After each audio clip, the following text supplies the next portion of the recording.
Welcome to the Effective Academic Writing tutorial on word choice. So, word choice should first and foremost be guided by clarity. This is very important. That means that you want to avoid using words that you're unfamiliar with because you think that they're going to make you look smart. Fancy words are actually not what makes good academic writing. Instead, you want to demonstrate a strong logic and a good understanding in your paper.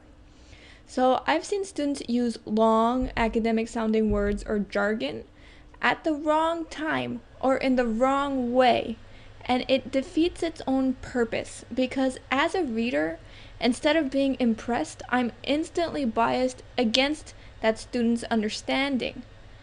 So this is kind of the special case of multisyllabic words.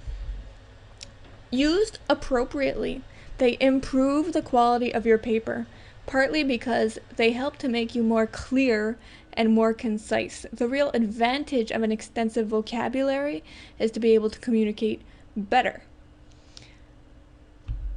It also helps with what's called academic tone. So tone is a very important part of academic writing. And again, the main reason for this is because it allows you to convey expertise. Academic tone really has to do with the register of language that you're using. So let's take a closer look here. To maintain academic tone, you want to avoid colloquialisms, contractions, and any sentence structure that could potentially end in like, you know. So let's look at a couple of examples to give you a real taste of what we mean by academic tone.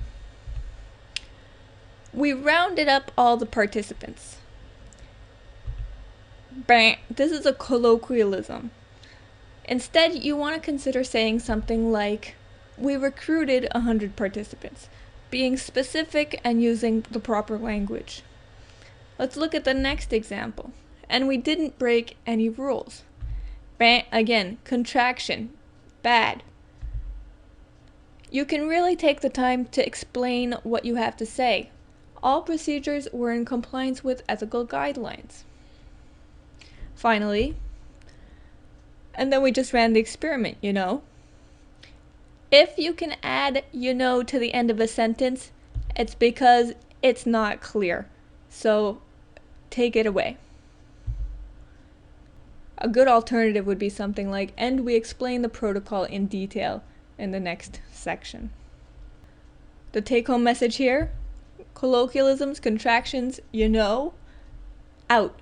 You want to focus on structures like this and sentences like this. This is what we mean by academic tone. Alright, so coming back to this question, tone is really a matter of register. I think one of the reasons people often end up using enhanced vocabulary even if they're not comfortable with it is because they want to sound, academic. But in fact, you want to sound like you. Register doesn't mean sounding like a different person. It just means sounding like the version of yourself that's engaging in a conversation with an educated, stuffy, and highly critical audience. So the best trick that I can give you here is to be very polite.